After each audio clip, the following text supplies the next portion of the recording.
Hola, mi nombre es Daniel Valencia y conmigo vamos a desarrollar el curso de psicología.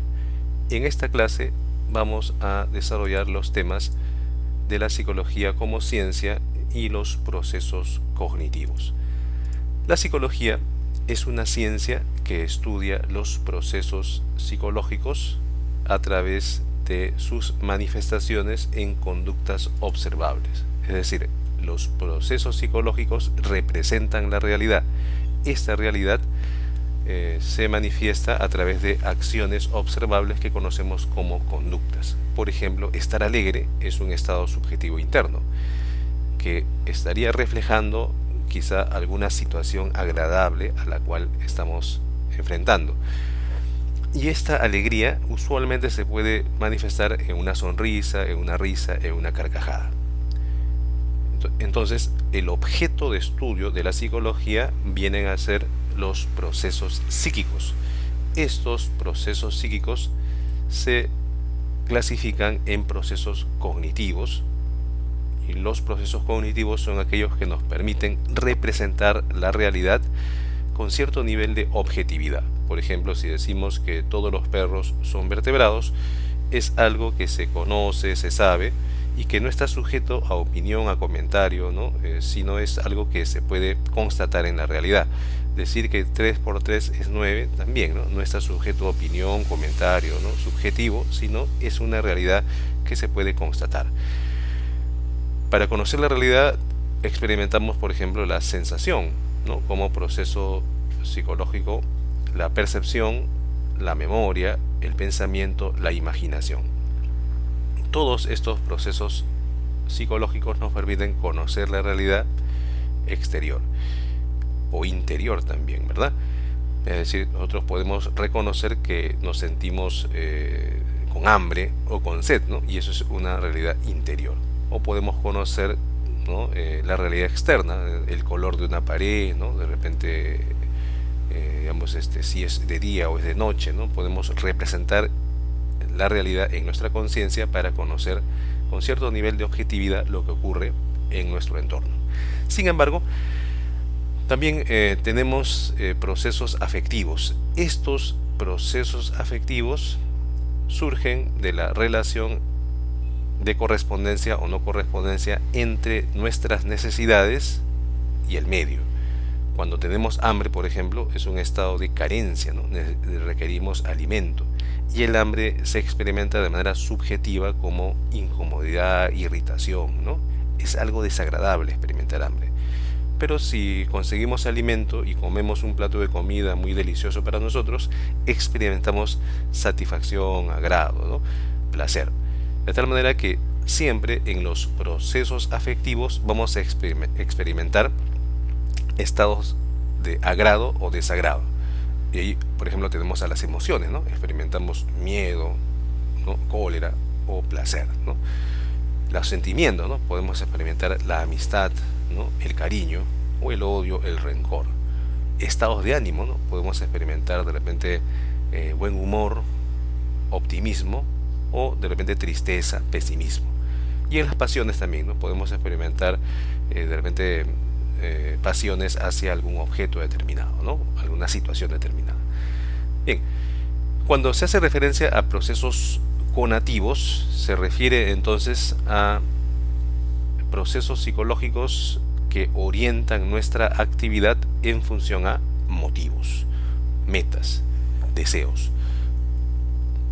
Por ejemplo, estudiar con el fin de postular e ingresar a la universidad es una meta que nos planteamos, ¿no? Ser profesionales, ¿no? Ser universitarios, ¿no? Alcanzar una vacante, rendir el examen con éxito. En esa medida toda nuestra conducta está siendo orientada para alcanzar dicho objetivo, dicho fin. Vemos, por ejemplo, acá en esta señal nos dice que la pregunta número 1 hace referencia justamente a estos temas que estamos viendo en esta diapositiva. Entonces vamos a ver la pregunta número 1, ¿no? Nos dice: respecto a la clasificación de los procesos psíquicos, señale la relación correcta. Permiten reaccionar ante la realidad aproximándonos a unos elementos y evitando otros, ¿verdad? Cuando hablamos de aproximación, de agrado o desagrado, aceptación o rechazo, nos referimos básicamente a procesos afectivos, ¿no? Entonces la 1 sería la C, ¿no? Procesos afectivos.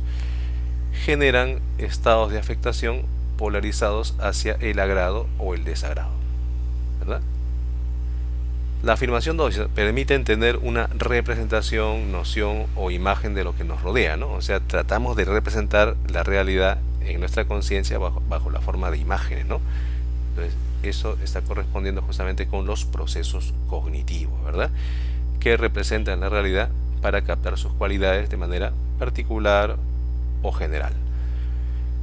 Permiten iniciar nuestras conductas o impulsar nuestro comportamiento hacia un objetivo, ¿verdad? Hacia una meta, un deseo. Vienen a ser los procesos conativos, ¿verdad? Conativos, los 3 procesos conativos. Por lo tanto, la respuesta correcta es la E, ¿no? La E. 1C, 2B, 3A. Bien. Entonces hemos visto en esta primera diapositiva la psicología como ciencia y también cuáles son los procesos psicológicos, cognitivos, afectivos y conativos y cómo esto se manifiesta a través de conductas. Vemos ahora el siguiente tema, que viene a ser los métodos de la psicología. La psicología, con el fin, ¿no?, de obtener conocimientos válidos que puedan ser utilizados para ayudar a las personas o para conocer bien el psiquismo humano, va a utilizar un conjunto de procedimientos que siguen pautas, reglas determinadas, ¿no?, con el fin de alcanzar objetivos de estudio. De tal manera que uno de los primeros métodos son los métodos descriptivos, ¿no?, que solamente lo que buscan es justamente eso de dar cuenta de cómo se presentan los hechos de la realidad psicológica, ¿no? O sea, describe las características, ¿no?, registra las características tal como ocurren. Sin embargo, cuando se habla de métodos explicativos, lo que busca es establecer relaciones de causa-efecto entre dos variables para poder explicar si alguna metodología, ¿no?, algún procedimiento puede ser válido, lícito, para provocar algún cambio en las personas, ¿no? Por ejemplo, podemos decir, ¿no?, los métodos de estudio permiten incrementar el rendimiento académico en estudiantes, ¿no? Ahí los métodos de estudio sería una variable que se manipula para ver si estos métodos de estudio utilizados por los estudiantes pueden incrementar su rendimiento académico, ¿no? Y su rendimiento académico sería la variable dependiente, ¿no? Esa sería más o menos la idea de un método explicativo. Y el método correlacional es muy parecido, pues, a un método descriptivo, ¿no?, que busca establecer una relación estadística entre dos variables, ¿no? Por ejemplo, una pregunta que nos podemos hacer: a mayor cociente intelectual, ¿habrá mayor rendimiento académico? Es probable que sí, ¿no? Entonces, pero eso no basta decirlo, ¿verdad? En psicología no basta que yo diga que es lógicamente válido, sino tengo que demostrarlo en una evidencia empírica a través de la medición de estas dos variables. Podemos sospechar que a mayor ansiedad habrá menor rendimiento académico también, ¿verdad? Una persona ansiosa de repente no puede procesar bien la información, puede equivocarse. Entonces, a mayores niveles de ansiedad puede ser que ocurra menores niveles de rendimiento académico. Pero eso, como te digo, tiene que ser probado a través de una evaluación de variables, ¿no?, psicológicas con algunos instrumentos, ¿ya? Bien, vamos a ver acá, por ejemplo, los métodos descriptivos. Encontramos acá a la observación. La observación es la descripción y el registro sistemático de conductas. Cuando se trata de la extrospección, observamos conductas externas al sujeto observador. Por ejemplo, un psicólogo podría observar las conductas de un niño del cual se sospecha que es autista, ¿no? Entonces el psicólogo tiene que observar a través de una guía de registro, ¿no?, una guía donde va a ir marcando los comportamientos que observa. Pero a veces también se le puede pedir a la persona que se haga un autorregistro, algo así como una memoria o un diario, ¿no?, de incidencias ante algunos eventos que pueden causarle incomodidad, ¿no? Por ejemplo, si una persona depresiva, ¿no?, se le dice, bueno, cada vez que te sientas muy triste, trata de escribir todo lo que ocurra en tu mente, ¿no? Exprésalo, ¿no?, en tus palabras, ¿no?, a través de algunas preguntas que se le puede formular, ¿no? Y se puede preparar para él. Entonces, en este caso, la persona está haciendo una autoobservación de lo que ocurre en su interior. Eso se llama introspección. También es válido para el estudio de la psicología. Vemos acá la pregunta número 2, ¿no? Nos indica acá que hay una indicación de que podemos desarrollar esta pregunta, ¿no? Dice, los métodos de observación como la introspección y la extrospección tienen como finalidad fundamental, y tenemos que elegir la alternativa correcta que corresponda con esa finalidad. ¿Establecer relaciones de causalidad entre dos fenómenos? No, ¿verdad? Porque en el caso del método de la observación solamente tiene que describir y registrar, no establecer relaciones de causa-efecto. Quien establece esas relaciones causales es el método experimental, los métodos explicativos. Los métodos descriptivos no cumplen con ese propósito, ¿eh? Entonces acá la B, ¿no? Explicar una conducta o su comportamiento a partir de su registro. Claro, se podría explicar una conducta si es que establecemos una relación causal entre dos variables, pero lo que hace el método de la observación solamente es describir, por lo tanto no sería prudente decir que explica. La C, ¿no? La descripción de la conducta objetiva o encubierta, ¿no? Eso sí es más ligado a la psicología como método de la observación, ¿verdad? Porque hay una conducta externa, objetiva de un sujeto, o quizá una conducta interna, encubierta, ¿no? Que puede estar expresando. Entonces la C sería lo más adecuado. La D dice, ¿no? Cuantificar un proceso psíquico a través de procedimientos estadísticos. Eso viene a ser de repente lo que hace la psicometría, ¿no? El uso de pruebas psicológicas para cuantificar el comportamiento en indicadores matemáticos estadísticos. La E, ¿no? Obtener la anamnesis de la entrevista del sujeto observado. La anamnesis justamente es la historia clínica de una persona, cómo se ha desarrollado, y eso corresponde justamente con el método o la técnica llamada la entrevista, ¿no? La entrevista. Por lo tanto, lo que más nos aproxima es la C, ¿no? La C como criterio más propio de la observación como método.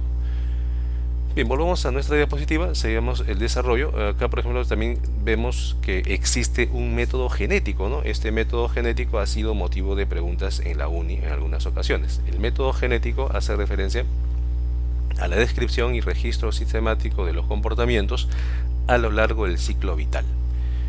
Entonces, si observamos a un recién nacido y a ese recién nacido observamos cuáles son los sonidos ¿no? que emitan a través de su comunicación con los adultos, y vamos registrando cuáles son los los sonidos digamos, de petición, ¿no? de ayuda, ¿no? de hambre, etc.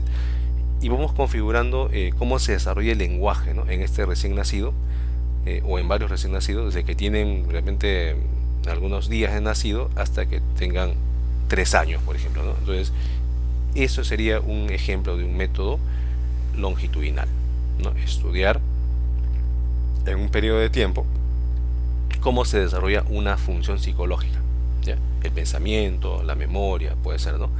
La percepción. En estos métodos genéticos vamos a encontrar uno que es longitudinal, cuando estudiamos a una persona o un grupo de personas durante un solo periodo de tiempo. Por ejemplo, imaginemos que se nos ocurre estudiar la inteligencia de los pequeños desde los 3 años hasta que tengan 10 años. O sea, durante esos 7 años yo voy a estudiar la inteligencia de estos pequeños, evaluándolos quizá cada 6 meses o cada año, ¿no? De repente, ¿no? Entonces realizo evaluaciones anuales. Eso sería el método longitudinal. ¿Sí? Sin embargo, otra alternativa es el uso del método transversal, ¿no? Si yo voy a estudiar durante un periodo muy largo de tiempo, lo que puedo hacer es segmentar a esa población en edades, ¿no? Niños que tengan 3 años, niños que tengan 4 años, 5 años, 6 años, hasta que cumplan 10 años, y cada pequeño grupo le evalúo su inteligencia y me hago una idea de cómo se desarrolla la inteligencia en niños de 3 a 10 años. O sea, en un solo año estudié la inteligencia de niños de 3 a 10 años.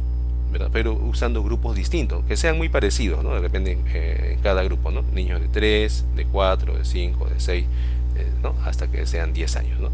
Son pequeños grupos que yo estudio, entonces he realizado el método genético transversal, ¿verdad? Veamos acá, entonces, ya cuando se habla de métodos explicativos, se hace referencia a la relación causa-efecto, ¿no? Pero también vamos a encontrar el método llamado la psicometría. La psicometría viene a ser entonces un conjunto de técnicas que permitan la construcción de pruebas psicológicas o los llamados test bajo procedimientos estadísticos. Estos procedimientos estadísticos permiten que la evaluación que se realice tenga cierto nivel de estabilidad, de confiabilidad y de validez. Entonces acá, ¿no?, son características importantes de los test psicológicos: su confiabilidad, su estabilidad, su validez, su propósito para el cual han sido creados, y que toda medición siempre es indirecta, ¿no?, porque no se puede acceder directamente a la inteligencia, a la memoria de las personas, sino a través de comportamientos artificiales que las personas producen ante determinadas preguntas. Se evalúa dichas funciones, ¿no? Imaginemos que queremos evaluar la memoria, ¿no? Entonces la memoria, podemos crear un instrumento que es una figura que le mostramos a la persona, y la persona tiene que dibujar esa figura en un papel luego de haberlo observado, ¿no? Entonces ahí podríamos evaluar su memoria, ¿no? Pero para que esa prueba tenga valor científico, tiene que pasar por procedimientos estadísticos. Por ejemplo, un criterio sería tomar esa prueba a 5.000 personas y evaluar sus respuestas, ¿no?, en función pues a lo que sería normal, ¿no? Lo que sería normal, lo que sería adecuado de acuerdo a un criterio estadístico que se plantea. Entonces, por esa razón se dice que estas pruebas son confiables cuando los resultados son estables, o sea, no varían mucho, ¿no? Es como tener un termómetro que una persona que tiene, no sé, 38 de fiebre, de temperatura, le colocamos el termómetro, sale 38, le colocamos nuevamente, sale 38. O sea, hay pequeñas variaciones, pero no hay que en un momento sale 36, en otro sale 40, en otro sale 38, ¿no? No hay mucha variación. Igual ocurre con las pruebas psicológicas, hay un margen de variación mínimo. Cuando es confiable hay mínima variación. Y la validez hace referencia a que si un test ha sido creado para evaluar, por ejemplo, inteligencia, debe evaluar inteligencia y no personalidad, y no evaluar memoria y no aprendizaje, sino debe evaluar inteligencia. Eso se llama la validez, ¿no? Cuando el test ha sido creado para que mida el propósito que se ha propuesto. Entonces, como toda prueba en general, ¿no?, toda prueba, todo instrumento de medición tiene márgenes de error, siempre su resultado es aproximado. No hay el 100% de certeza de que esa respuesta sea tal reflejo de la inteligencia, el pensamiento, la memoria de un sujeto, ¿no? Hay variables, ¿no? Pero esa aproximación es mínima, ¿no? Es mínima, no es de 20 puntos, sino de 3 puntos, 4 puntos, 5 puntos a lo mucho, ¿no?, de variación, ¿ya? Lo cual no altera en mucho los resultados, ¿no? Por ejemplo, el CI, ¿no? El CI, si una persona sale con 110 de CI y su variación es de más 4 o menos 4, entonces la variación no es mucha, ¿no? O sea, será 114 o 106, ¿no? Lo cual lo ubica dentro del promedio, ¿no?, de inteligencia. Sería inadecuado que una prueba de inteligencia en el CI tenga una variación de, no sé, de 20 puntos, ¿no?, más 20, menos 20. Entonces, eso ya no sería confiable, no sería válido, no sería adecuado, ¿no? Bien, vamos a hacer entonces acá la pregunta número 4, que hace referencia justamente a esta psicometría, ¿no? Dice: dado los siguientes enunciados, señale cuáles son correctos respecto a los test psicológicos. Su construcción requiere la utilización de estadísticas o técnicas estadísticas para su validación. Sí, ¿no? Las pruebas psicológicas no son cualquier cuestionario, ¿no? Requieren, como te digo, aplicarse a una gran cantidad de personas para medir su confiabilidad, su validez, ¿no? Es correcto, ¿no?, esa parte. pueden ser usados para alimentar prejuicios que generan discriminación y marginación.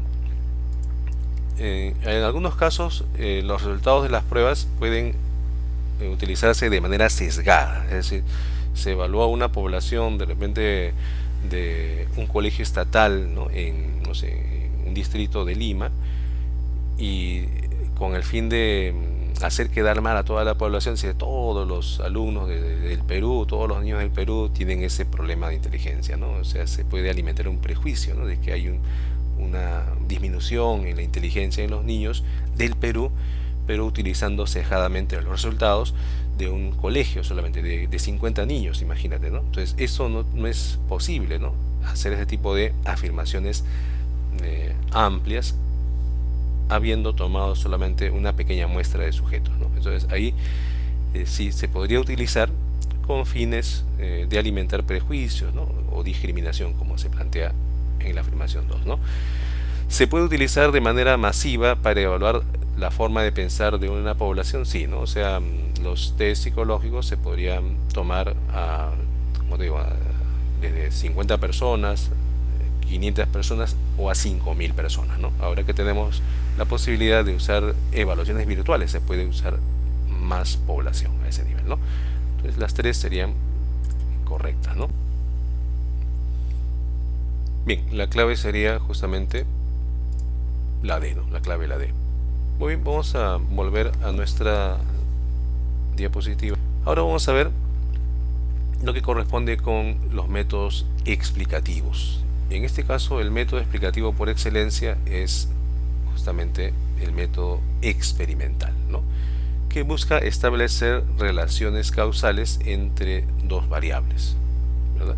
Relaciones causa-efecto entre dos variables, bajo determinadas condiciones controladas. O sea, un aspecto importante de todo experimento es el control del entorno en el cual se desarrolla estos experimentos para evitar que se alteren sus resultados por otras variables ajenas, ¿no? Eso viene a ser, ¿no?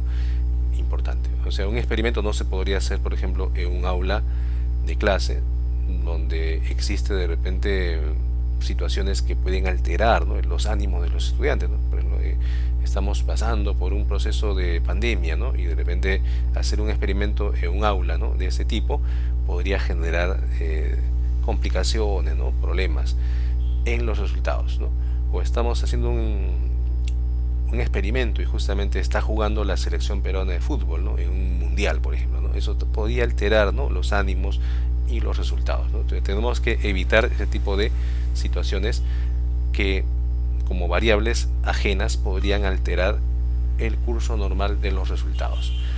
Bien, vamos a ver entonces acá un ejemplo sería: las técnicas de relajación reducen la ansiedad en escolares, ¿no? Es una pregunta muy sencilla donde se hace referencia pues a una variable que son técnicas de relajación, que sería una variable independiente que va a ser controlada por el investigador, y que se busca que estas técnicas enseñadas a los niños, a los escolares, reduzcan su nivel de ansiedad frente a exámenes de repente, ¿no? Entonces se utiliza ahí como variable independiente a las técnicas de relajación y como variable dependiente justamente a la ansiedad. Lo que se busca es reducir la ansiedad, ¿verdad? Entonces vamos a ver acá que corresponde justamente con la pregunta 3, ¿no? La pregunta 3. La pregunta 3 nos dice: señale lo correcto acerca de los métodos de estudio que se utilizan en la ciencia psicológica. El profesor quiere saber el efecto del entrenamiento matemático, variable independiente, sobre las notas de sus alumnos, variable dependiente. Ha sometido a un aula a dicha técnica, mientras que a otro salón enseña con el método tradicional, ¿no? En el primer caso estaríamos hablando del método experimental, ¿no? La 1 sería la B, ¿no? La 1, la B, experimental. La 2 dice: Eduardo ha realizado un estudio acerca del desarrollo del lenguaje. Estudió a su hermanito Javier desde que nació hasta que cumplió los 6 años, registrando todos sus progresos. Imaginemos que Eduardo sea un psicólogo, ¿no? Que está capacitado para hacer este registro, ¿no? Con algunos instrumentos, y en ese estudio que él realiza saca algunas conclusiones que pueden ser presentados en un congreso, ¿no? O en una revista científica. Entonces, ¿qué estaría haciendo uso? Estaría haciendo uso del método longitudinal, ¿no? Longitudinal, o sea, genético longitudinal, estudiar a un sujeto o grupo de sujetos durante un periodo de tiempo, ¿ya? Un solo periodo de tiempo. Eso es. Entonces sería, la 2 sería longitudinal, ¿no? La 3 dice, el gerente de la empresa se está haciendo pasar como cliente de una sucursal. Presta atención a la forma en que el personal opera y trata con los usuarios, registra las virtudes y defectos de la atención. Imaginemos también que el gerente ha sido orientado pues, por un psicólogo que le dice, acá hay una ficha de registro que usted podría, ¿no?, completar, llenar, y, ¿no?, va a observar el comportamiento de sus empleados, ¿no? ¿No? Está en el anonimato y él observando cómo se comportan en diferentes horas, momentos los empleados, ¿no? Entonces está haciendo un registro sistemático de conductas, ¿no? Correspondería con la observación, ¿no? Con la observación. Por lo tanto, sería la E, ¿no? La E, la clave correcta sería la E. Bien, entonces hemos visto acá cómo podrían ser preguntas respecto a los métodos de la psicología, ¿no? Y también vemos, hay un método llamado el método correlacional. Bueno, acá en este problema, ¿no?, de las técnicas de relajación reducen la ansiedad en escolares, ¿no? Se puede encontrar la variable independiente, que son las técnicas de relajación, y la variable dependiente, que es la ansiedad, ¿no? Entonces se busca establecer esta relación entre estas dos variables. Bien, el método correlacional hace referencia entonces a una serie de procedimientos que buscan establecer una relación entre dos variables, ¿no? Se busca ver si hay una relación directa o inversa entre dos variables, ¿no? ¿Recuerdas que te decía, no? Si la ansiedad sube en los estudiantes, es probable que digamos, el rendimiento académico baje, ¿no? O sea, ahí sería una relación inversa, ¿no? A mayor ansiedad, menor rendimiento académico. Pero si decimos, si los alumnos están motivados, tienen bastante motivación para los estudios, a mayor motivación habrá menor rendimiento académico, habrá quizá mayor rendimiento académico, ¿no? Entonces esas dos variables harían una correlación positiva, ¿no? Ambas aumentan al mismo tiempo. Entonces acá, por ejemplo, nos pueden poner un caso, ¿no? Dice, los escolares con mayor cociente intelectual tendrán mayor rendimiento académico. Es probable que esa correlación sea positiva, ¿verdad? O sea, los más inteligentes, a medida que en la población hay alumnos más inteligentes o a mayor inteligencia, esos alumnos seguramente sacarán mejores notas en sus evaluaciones, ¿no? Tendrán mayor rendimiento académico. Eso vendría a ser el método correlacional, ¿no? Establecer relaciones entre dos variables, básicamente, ¿sí? Bien, nos corresponde ahora estudiar los procesos psíquicos cognitivos, que son aquellos que nos permiten conocer la realidad con cierto nivel de objetividad, decíamos, ¿no? Dentro de esos procesos psíquicos cognitivos encontramos a la sensación. La sensación va a ser aquel proceso que nos permite captar cualidades aisladas de los estímulos. Por ejemplo, el olor, ¿no? El sabor ¿no?, de algo que estamos probando, lo captamos de manera aislada, pero como estamos captándolo de manera aislada, no hacemos una idea de qué es en su totalidad. Por lo tanto, no interpretamos de qué se trata, ¿no? Generalmente a veces cuando sentimos un olor extraño y lo captamos de manera aislada y no sabemos de qué se trata, sería un ejemplo de sensación. Pero si es que nosotros hacemos un esfuerzo un poco mayor y decimos, parece que lo que está oliendo es a cable quemado, ¿no? Porque, no sé, parece que hay un cortocircuito. En ese caso lo que estamos haciendo es organizar esa información sensorial, interpretándola y asignándole un significado. Puede ser que nos equivoquemos, puede ser que no sea cable quemado, pero la idea es que le demos ese significado, estamos ya haciendo lo que conocemos como una percepción. Organizamos la información sensorial y formamos el precepto.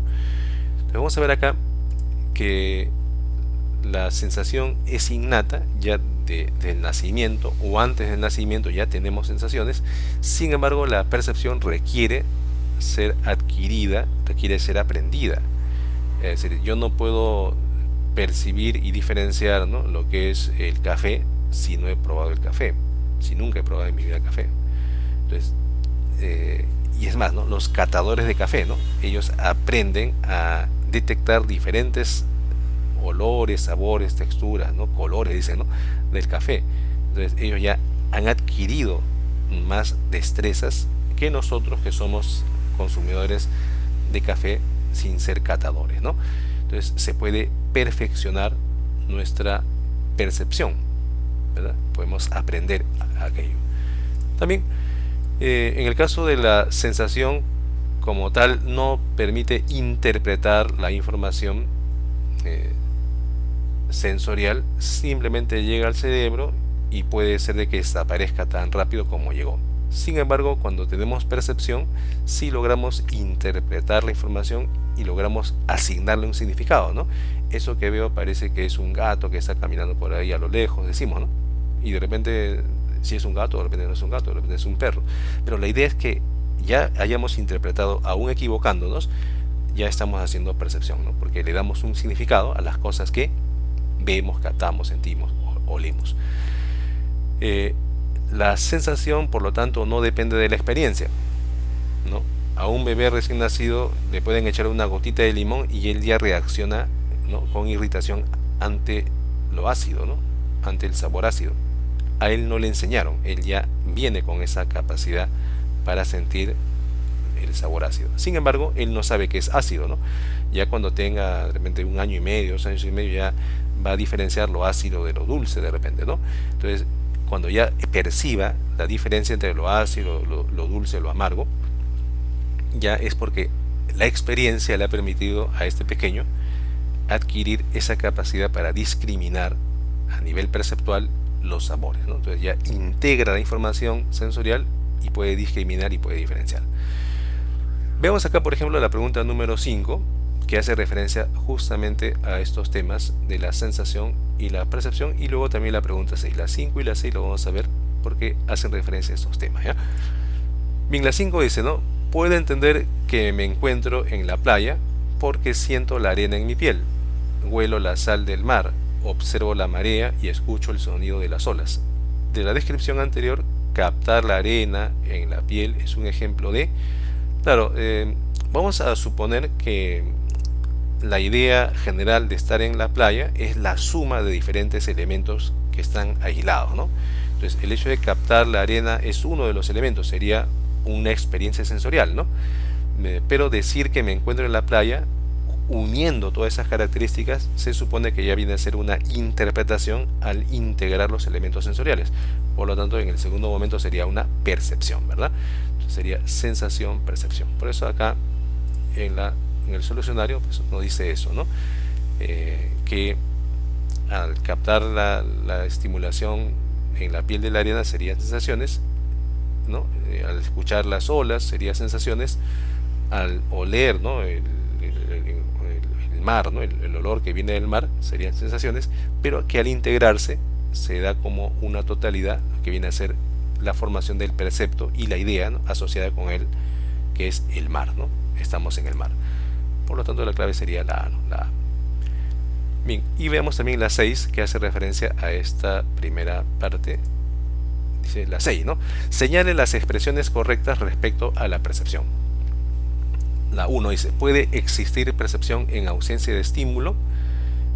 Para que exista percepción, decíamos, es la integración de información sensorial. Por lo tanto, no puede haber percepción si no existe estímulo. Sería incorrecto, ¿verdad? La 2, percibir es la base para la formación de sensaciones complejas. ¿Qué es primero, la sensación o la percepción? ¿Es primero la percepción y luego viene la sensación? No, ¿verdad? Primero es la sensación y luego viene la percepción. Por lo tanto, la 2 también sería incorrecto, ¿no? No es que primero percibimos y luego eso alimenta o estimula, ¿no?, la sensación. No es así, ¿no? Sino que son las sensaciones las que dan origen al integrarse a la percepción. La 3 dice, la capacidad de detectar el paso del tiempo es una sensación. Bueno, el paso del tiempo hace referencia a la integración de diferentes sensaciones viscerales, por ejemplo, tener hambre, tener sed, ¿no? visuales, auditivas, ¿no? Ver la luz, ¿no? Del día, de la noche, ¿no? Cómo cambia, ¿no? La luz. O de repente auditivas, ¿no? Los sonidos a veces, ¿no? De las aves, los autos. O sea, es la integración. El paso del tiempo es la integración de varios estímulos sensoriales, ¿no? Por lo tanto sería incorrecta, ¿no? La imagen mental no solo es visual, puede ser acústica, táctil, sino es correcto. Cada canal sensorial organiza imágenes mentales. Pueden ser ecoicas cuando se habla de sonidos, ápticas cuando se integra, ¿no? Texturas, movimientos, temperaturas a nivel de los movimientos de las manos, por ejemplo, e icónicas cuando se hace referencia a imágenes, ¿no? Imágenes que podemos captar. Entonces, no solamente es visual, puede ser olfativa, gustativa, ¿no? En diferentes niveles, ¿no? Es correcto. Las experiencias acumuladas influyen sobre la percepción. Eso sí, ¿verdad?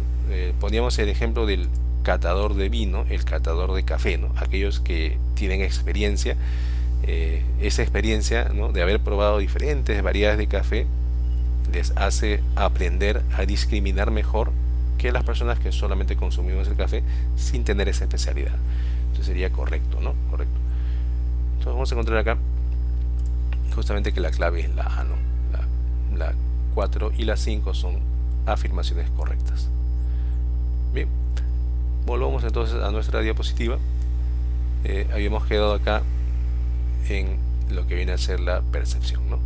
Vamos a encontrar también lo siguiente, ¿no? Que nuestra sensación tiene modalidades, ¿no? Las modalidades llamadas exteroceptivas, que son aquellas que nos permiten comunicarnos o establecer un contacto con el medio exterior, ¿no? El medio exterior nos trae información visual, olfativa, táctil, gustativa, auditiva, ¿no? Esa información llega por nuestros sentidos y de ahí pasa al cerebro, ¿no? Pero hay modalidades especiales, ¿no? Una de ellas, por ejemplo, viene a ser la modalidad propioceptiva, que capta el movimiento corporal. Por ejemplo, la modalidad kinestésica, ¿no? Kinestésica, que capta justamente el movimiento de los músculos.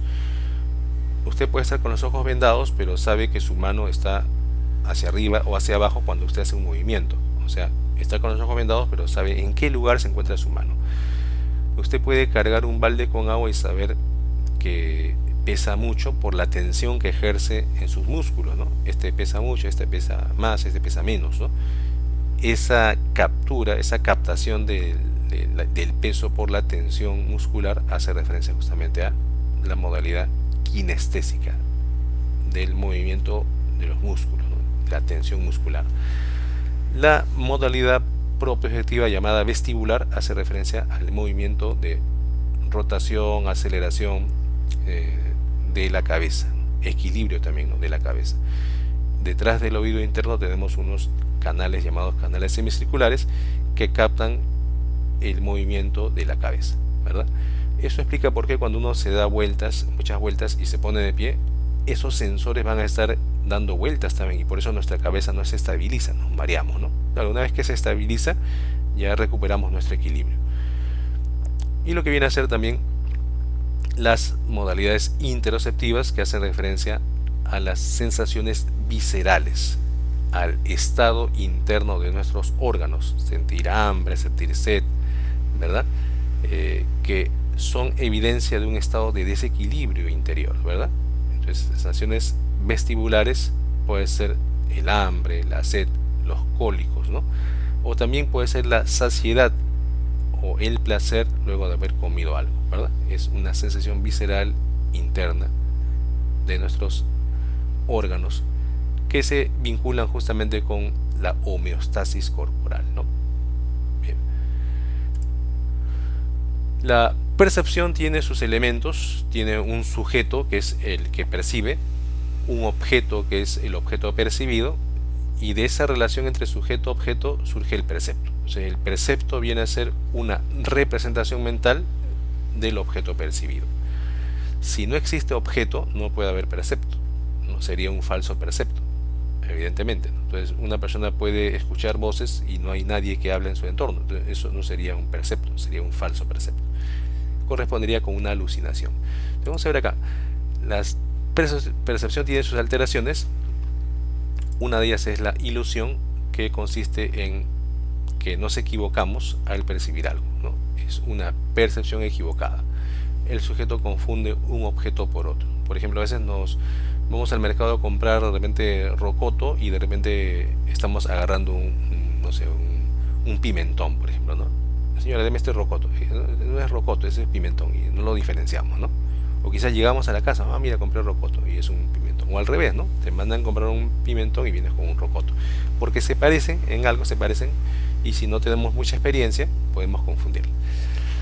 Esta ilusión puede ser una ilusión objetiva cuando el error es provocado por las cualidades del objeto. Por ejemplo, durante las noches a veces los gatos maullan y el maullido del gato parece mucho a, por ejemplo, el llanto de un bebé. Ese sería un ejemplo de ilusión objetiva, porque entre el llanto del bebé y el maullido del gato hay bastante parecido. Sin embargo, a veces uno se equivoca por los estados internos que uno tenga, de miedo, por ejemplo, de motivación, ¿no? De necesidad. Por ejemplo, tenerle mucho miedo a las arañas podría ser confundir cualquier objeto, ¿no? Como una mosca con una araña. Podemos confundir un cabello con una araña, ¿no? Entonces, el temor a los temblores podría ser confundir realmente el movimiento de las cortinas con un temblor, ¿no? Cuando en realidad es el viento que está moviendo las cortinas.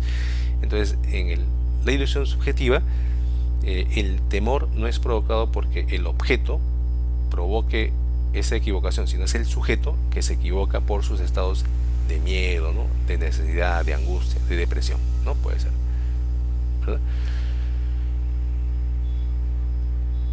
Bien, cuando se hace referencia a la alucinación, se hace referencia pues a una falsa percepción donde el sujeto cree sentir algo donde no existe nada, ¿no? Por ejemplo, ¿no?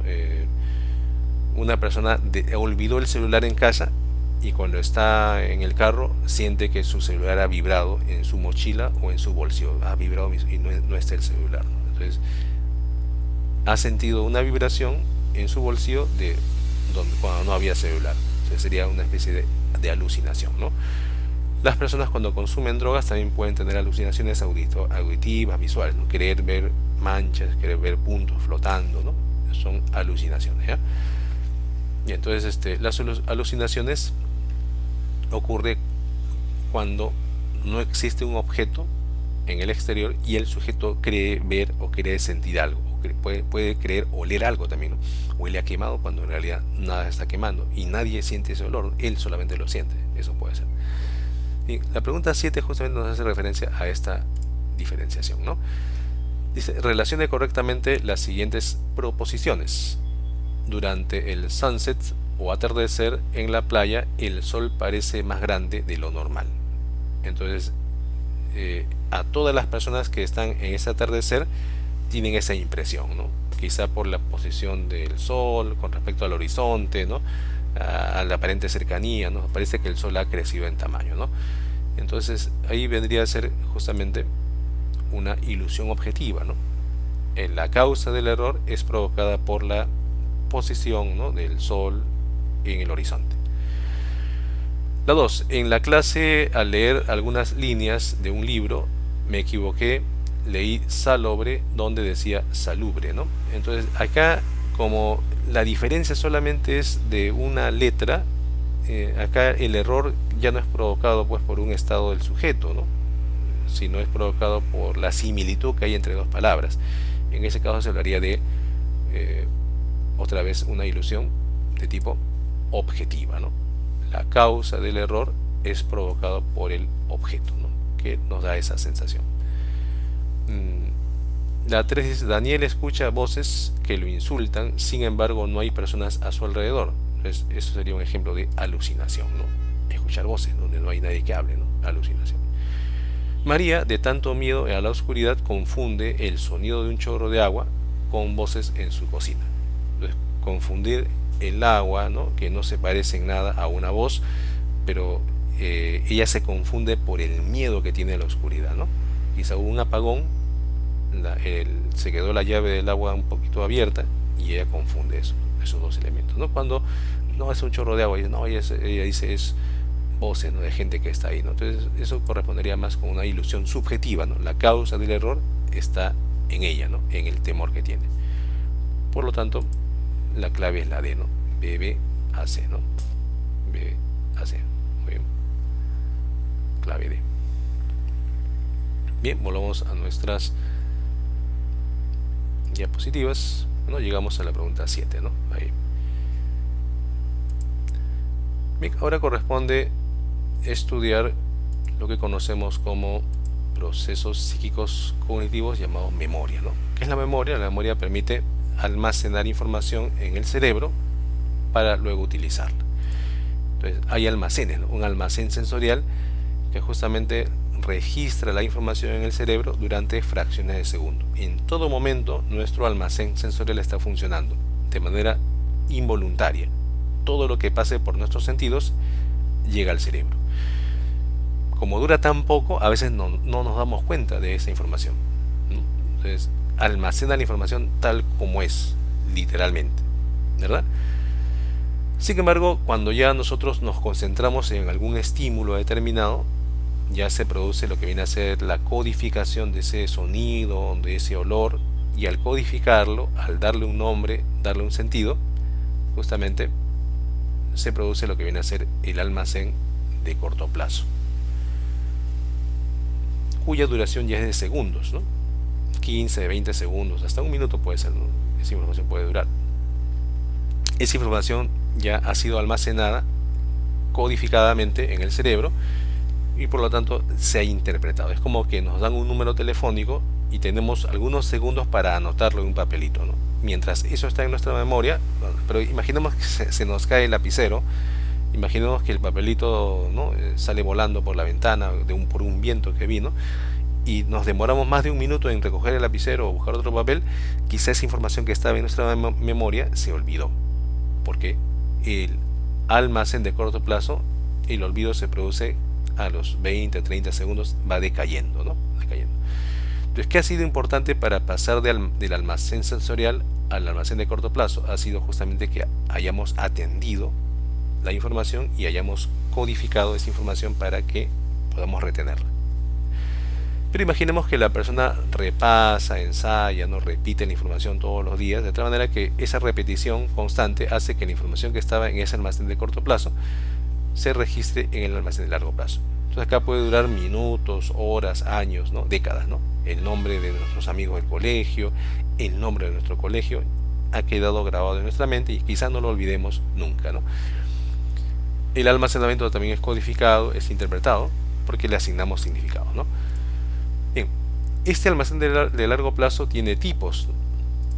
Un tipo es la memoria semántica, que nos permite almacenar ideas, conceptos, principios. Por ejemplo, las fórmulas matemáticas serían, ¿no?, principios, ideas, conceptos, ¿no? Las normas morales también, principios generales. No hables con extraños, digamos el teorema de Pitágoras, ¿no? Nombres, ¿no?, de las capitales de los países. Esa información semántica.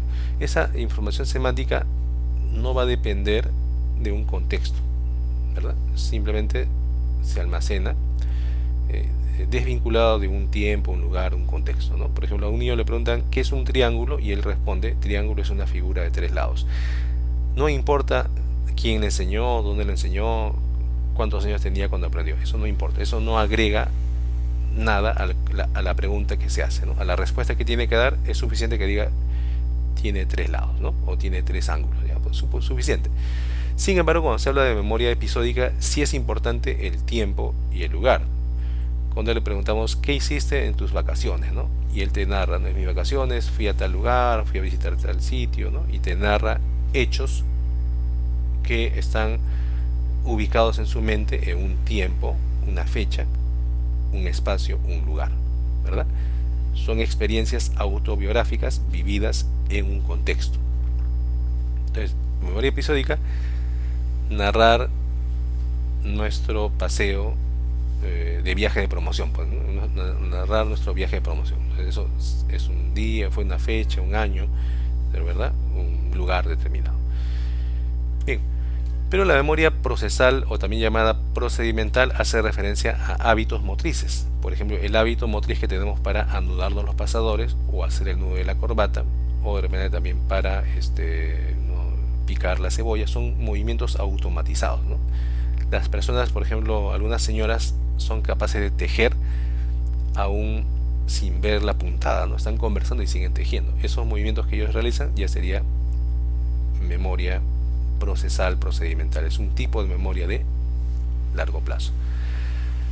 Y también otro tipo de memoria de largo plazo es la memoria emocional, que tiene que ver entonces con las respuestas emocionales, ¿no?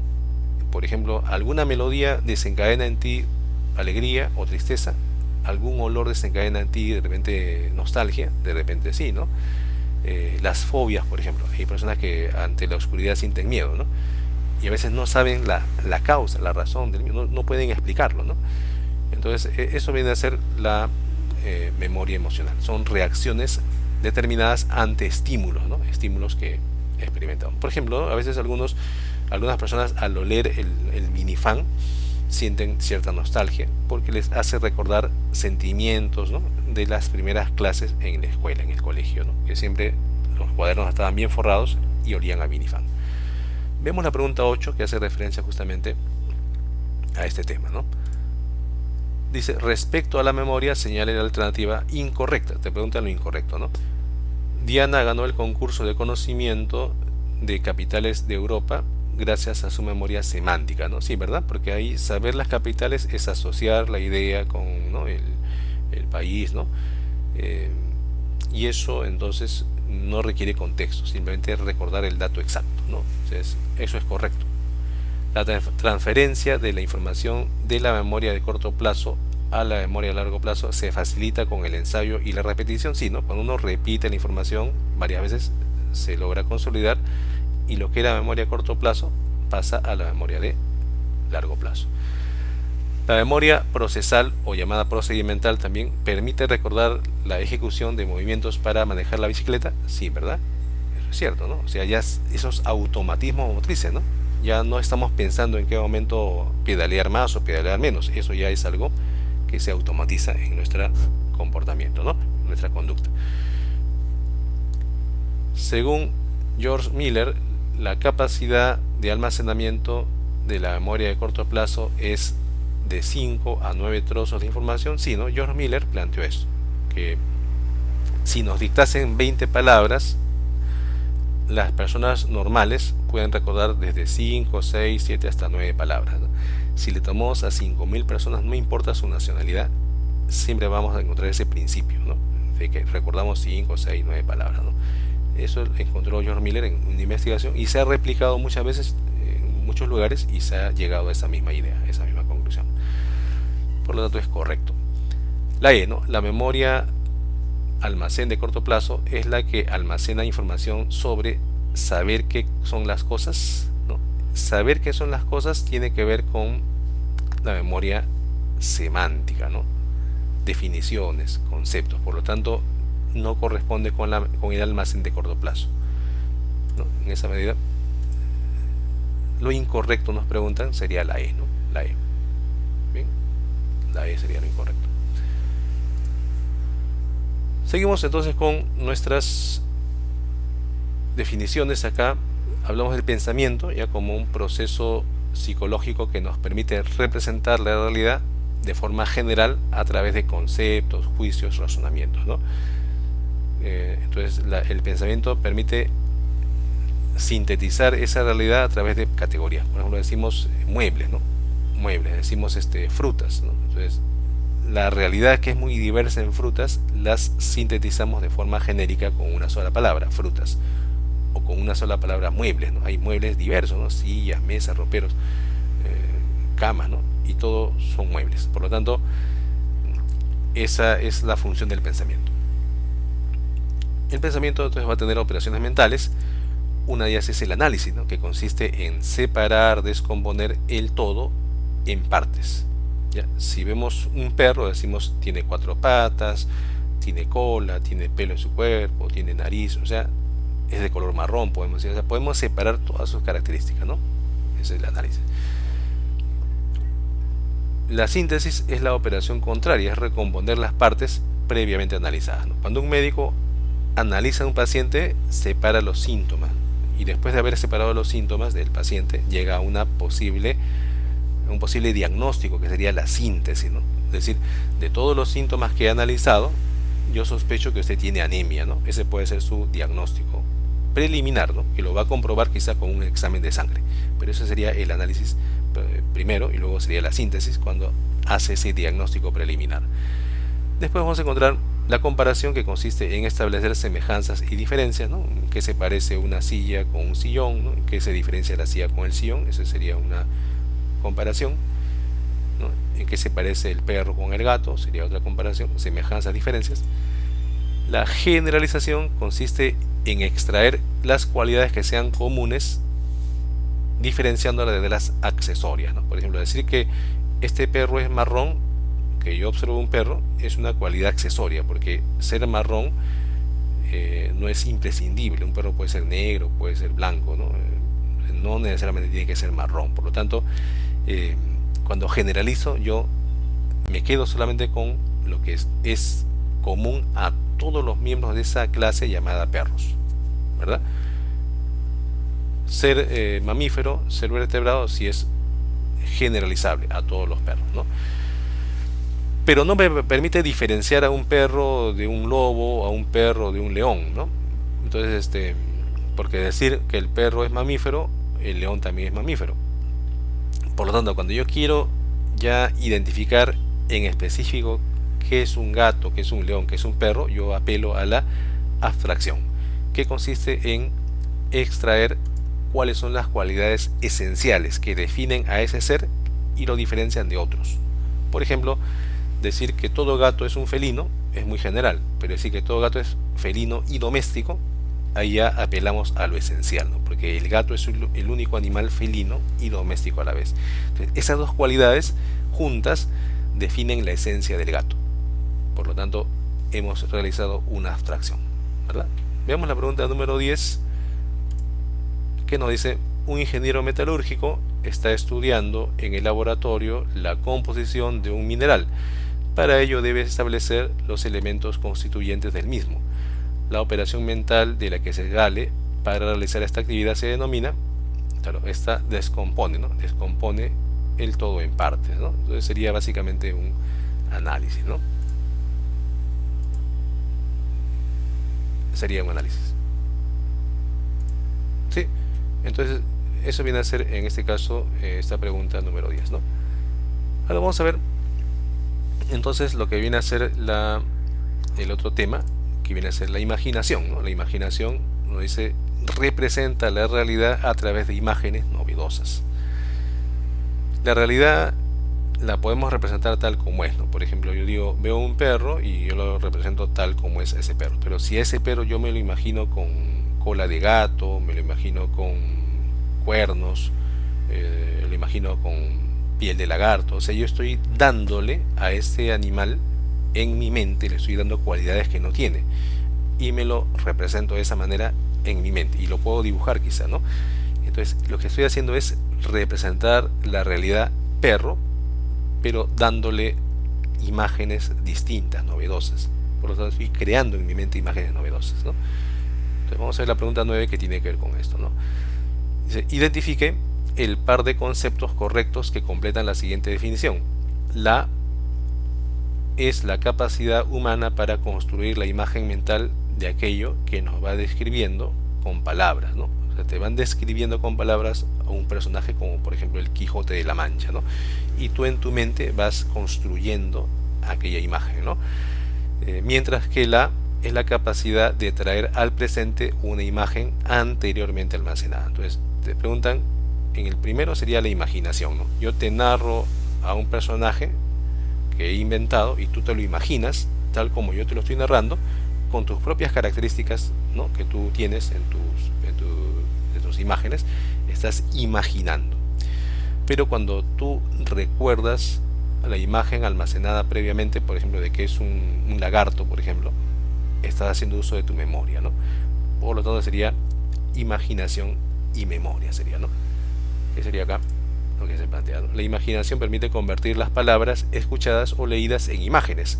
Por ejemplo, podemos hacernos una imagen del Quijote con solo leer su descripción. Sin embargo, la memoria permite recordar o evocar información previamente procesada y almacenada en la memoria. Por ejemplo, después de haber visto una película, recordamos las escenas y podemos contarle a un amigo o una amiga lo que vimos, ¿no? Entonces, por lo tanto, la clave sería la C, ¿no? Imaginación y memoria. Bien, con esto hemos culminado esta parte inicial de lo que viene a ser los procesos psicocognitivos.